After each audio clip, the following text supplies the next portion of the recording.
Nima uchun birdaniga Chen Yuan meni oldimga kelishga qaror qildi va shu bilan birga u nima uchun meni yolg'iz yakda yo'qligimni so'radi? Chindanmi nihoyat u oxir-oqibat o'zining boshqaruvini yo'qotdimi va endilikda u mening tilimni xohlaydimi? U chindan ham allaqachon yetib keldimi? Ko'rinishidan u boshqa yigitlardan unchalik ham farq qilmaydi. Hozir boryapman. Bu inson uning yonidagi kim bo'ldi? Siz o'zingizni kim deb o'ylaysiz, Chen Yuan? Va siz nima uchun o'zingiz bilan shu kabi odamlarni olib kelmoqdasiz? Nimalar deyapsan? Senga bu talantli film direktorini tanishtirishimga ijozat ber. Uning ismi Yang Sijin va shu bilan birga u bizga Lord Yo'lbarsni qutqarishga yordam beradi. Salom, xonim Gao. Bu qani yerga urish bo'ldi. Oxir-oqibat u baribir men bilan birga uxlamas ekan. U shunchaki oddiygina menga yordam bermoqchi bo'lgan ekan. Bor yo'g'i shu. Salom. Yaxshimisiz? Kimdandir chindan ham to'g'ri paytda yordam olish bu juda ham yaxshi hissiyot. Yo xudoyim, bu chindan ham odamni aqldan ozdiradigan narsa. Men hech o'ylamagandim. Aktrisa Fang Yuanni shu inson bilan shunday munosabatlari borligini. Shunday qilib shu narsa bilan Lord Yo'lbars va Fang Jinyuan ularning ikkisi ham tez orada yo'q bo'lishadi. Menda siz uchun ikkita narsa bor. Va shundan so'ng biz o'zimizning filmlarimizni ishlab chiqarishni boshlashimiz mumkin. Sizga esa biz kompaniya qurishimiz kerak va kompaniyada juda ko'p sizning muvaffaqiyatli filmlaringiz chiqishi kerak. Shundan so'nggina siz unda adamingizni olishingiz mumkin.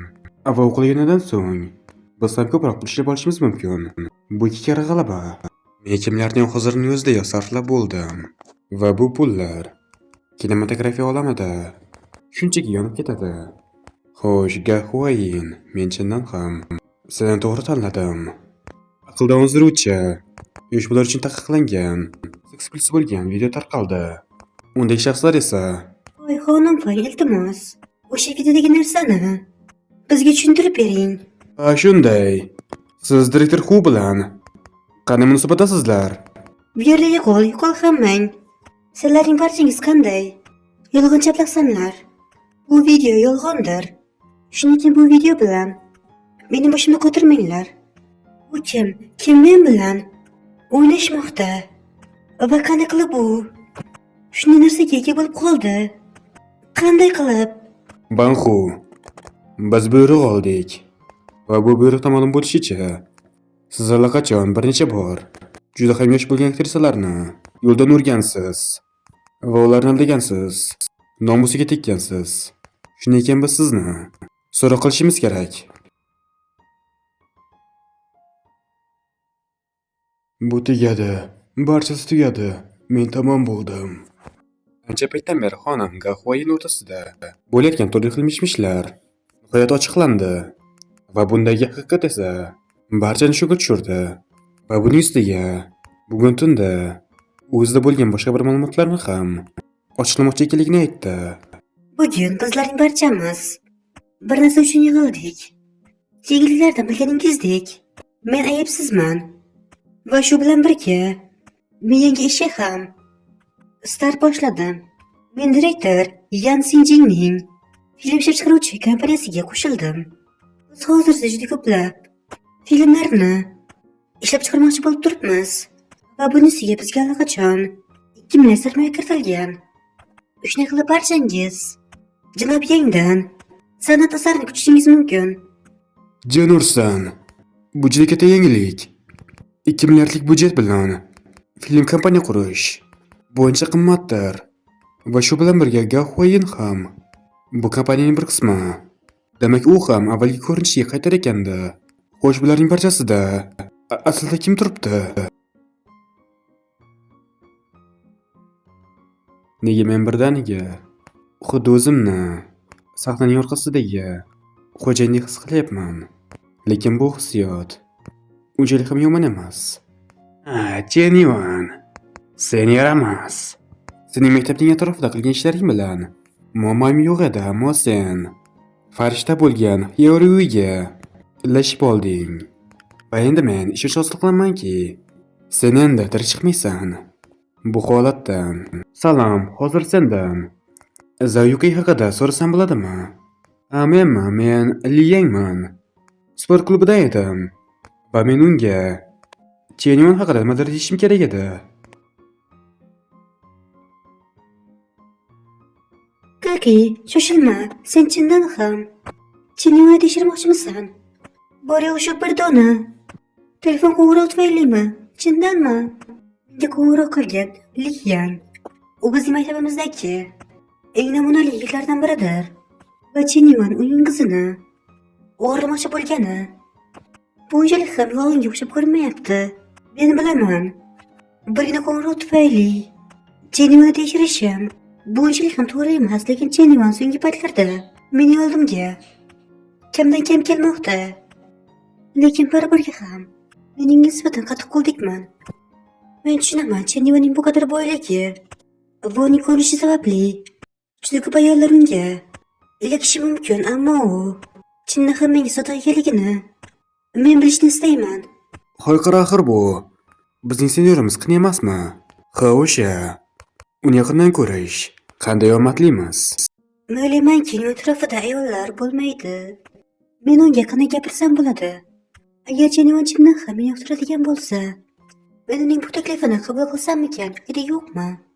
Hoy, qiyin. Mening akademiyadagi opam. Kiki. Yo'q, qanday qilib bu? Bu payt aynan shu joyga keldi. U qanday buni bildi? Opakeyin, siz allaqachon bitirgan emas edingizmi?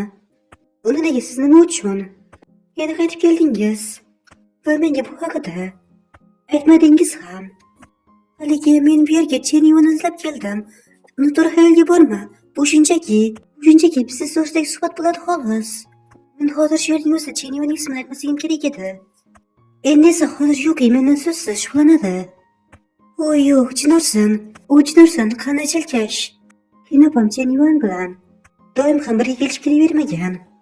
Lekin nega hozir u bilan birga bo'lyapti? Qachondan boshlab bu ikkisi birga ishlashmoqda? Hoy, bu yana kim bo'ldi?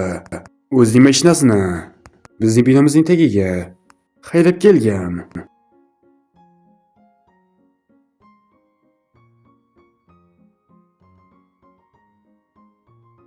Nimalar bu yerda serialni suratga olishyaptimi? Qanday go'zal ayol. Axir bu aql bovar qilmaydi. Bizning kampusimizning go'zallari. Ularning barchasi bitta joyda. Qanday go'zal bo'lgan bu opa. Va uning go'zalligi va kiyinishi ham juda ham go'zaldir. Oy yo'q, Chinorsan. U ham shu yerda. Bizlarning barchamiz hozirning ustida muammoning ichidamiz. Bu xuddi yerga asteroid kelib urilganidek. Yurtdagilar bu yerda Xudo universitetidan, adabiyot bo'limidan Chenyuan ismli yigit o'qiydimi? Va o'sha yerda yashaydimi? Siz Chenyuanni ko'tarib keldingizmi? U bilan sizning qanday ishingiz bor? Men ham qiziqmoqdaman. Sizning ham qanday Chenyuan bilan aloqalaringiz bor? Haligi sizlar balkim o'tiradigan joy topib suhbatlashib olarsizlar. Bu yerda ko'p turadigan bo'lsak, odamlar biz haqimizda gapirishlari mumkin.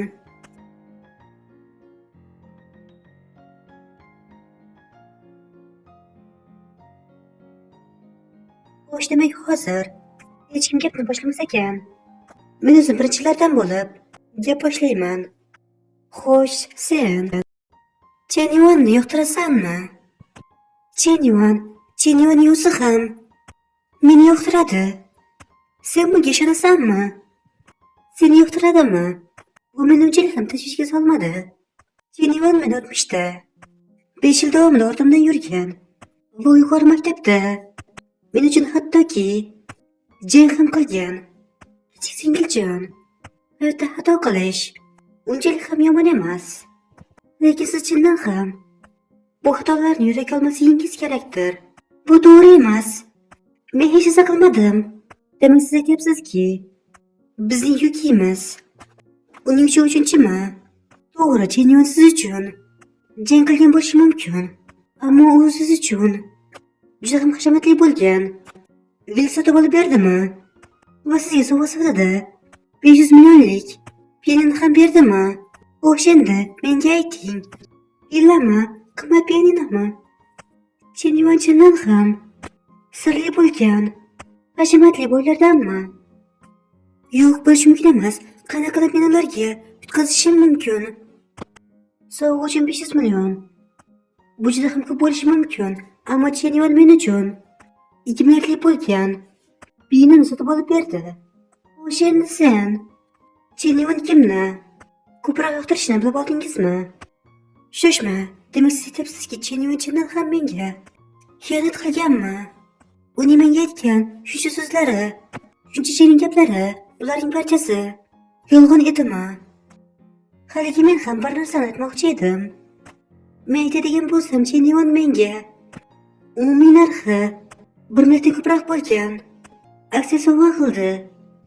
Kiki, meni kechir.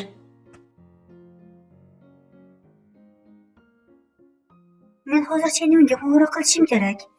Bularning barchasini tagiga yetish uchun nima uchun u menga xiyonat qildi va nimaga u haligacha men bilan birga bo'lmoqchi? Men bularning barchasini bilishim kerak. Bir daqiqa shoshma. Demak, ko'rinishidan Chen Yuan bizning munosabatlarimizni boshidanoq haqiqiyda bilmagan. Xo'sh, sen bilasanmi, har doim kimdir Chen Yuan bilan bizning munosabatlarimizga burun suqqanida Chen Yuanga nisbatan to'g'ri so'zlarni qo'llab, uni bizning oramizdan uzoqlashtirar edi. Men hayron qolmadim. Sizlarning hikoyalaringizga qarab, u bilan bo'lgan munosabatlaringiz Chen Yuan bularning barchasiga vaqt va pul topgan. Demak, chindan ham u qizlarga chindan ham qanday munosabatda bo'lishni biladi. Men baribirga ham Chen Yuan bilan birga qolaman. Men Xiaorui o'zining yigitini boshqa ayollarga berib qo'ymaydi. Hoy, biroz shoshmang, opa. Sizlarning barchangiz o'ylamabsizlarmi? Agar siz u bilan aloqalaringizni uzadigan bo'lsangiz, u sizlarni kechadi va sizga o'xshagan boshqa qizlar bilan ham o'zining istagan ishini qiladi. Shunday qilib bu narsa minglab odamlarning qalbini isitishiga olib keladi. Xo'sh, sen aytyapsanki, agar biz Chen Yuan bilan ajralmaydigan bo'lsak, unda biz nima qilishimiz kerak? Chen Yuanning qizlarning yuragini o'g'irlashdagi asosiy quroli bu nima? Bu pul, albatta. Shunday qilib u juda ham boydir va u o'zi istaganicha o'ynanishi mumkin. Xuddi biz bilan bo'lganidek.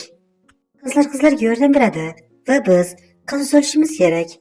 Sizlarning barchangiz u haqida hech narsani bilmaganingizdek o'zingizni tutinglar va uning pulini ishlatishda davom etinglar.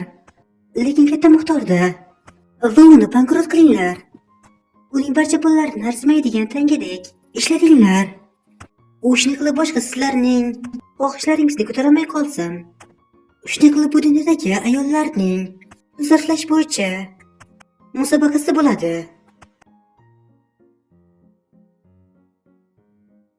Bu chindan ham ish berishi mumkinmi? Meng. Men o'zimni birozgina yomon his qilyapman. Boshqalardan doimiy ravishda shunday miqdordagi pulni so'rash, bu biroz senga hech qanday marham qilmasliging kerak. Unga marham qilganing o'zing shafqatsizlik qilganing bilan barobardir. Shunday qilib Chen Yuanga shunchaki xabar yoz. Yo'q, qani menga bera qol. Sening yo'lingga o'zim yozaman. Ha, prezidentda u. Xo'sh, azizim, men so'nggi paytlarda bir narsaga qiziqayotgan edim va buni siz haqingizda so'ramoqchi edim. Haligi men Jenniferni strip qilishni xohlayotgan edim. Xo'sh, siz bunga nima deysiz? Yordam berasizmi? Nega birdaniga Jenniferda strim qilmoqchi bo'lib qoldi. Va bir jihatdan bu degani, u meni unga pul berishimni so'ramoqda. U chindan ham shuni so'ramoqchimi? Yoki boshqa odam tomonidan manipulyatsiya qilinganmi? Xo'sh, agar mening qo'limda juda ham katta bo'lgan mushuk futbolkasi bo'lar ekan, menda boshqa g'oya yo'q. Unga rozi bo'laman. Yo'q, bu chindan ham ajoyib narsadir. Yaqinda meni bankrot bo'lgan Jennifer platformasini sotib olgan edim va uning nomi J katta mushuk. Agar sen unda strim qiladigan bo'lsang, men senga albatta yordam beraman.